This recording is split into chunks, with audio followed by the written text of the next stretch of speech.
ခေတ်ပေါ်တန်တာကြီးတစ်ပုတ်ညနေခင်းကဆင်းမြေပြင်ပေါ်ကိုတိုက်ခတ်သွားတယ်။ဂျန်သူကိုအောင်နိုင်ခဲ့ပြီးပြီ။အတံမြင်နေတဲ့ကျင်းနှန်းကျိုးတွေကသတင်းဌာနတွေစီပေးပို့တယ်။အဲ့ဒီနောက်ကဘာကြီးရဲ့တစ်ဖက်ဆုံးမှာအော်တန်တစ်ခုထွက်ပေါ်ခဲ့ပြီး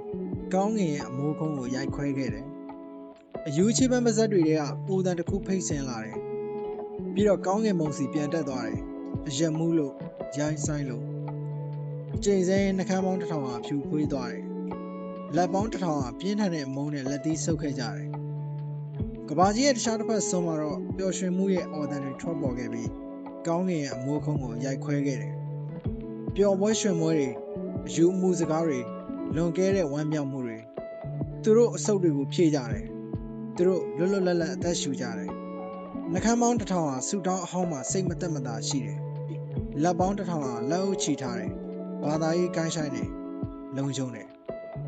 ပြီးတော့ကြေးနှန်းကျိုးတွေဟာညနာရီတွေကိုဖျက်သွားပြီးသချင်းဆိုခဲ့တယ်။သူတို့ပြုတ်ကျခဲ့တဲ့လယ်ကွင်းထဲမှာလဲလျောင်းနေတဲ့လူတွေအကြောင်းနောက်တော့တငယ်ချင်းနဲ့ရန်သူအကြားနောက်တစ်ခါတိတ်ဆိတ်သွားခဲ့တယ်။အမေတွေပဲငိုကြွေးခဲ့တယ်။ဟိုမှာဒီမှာ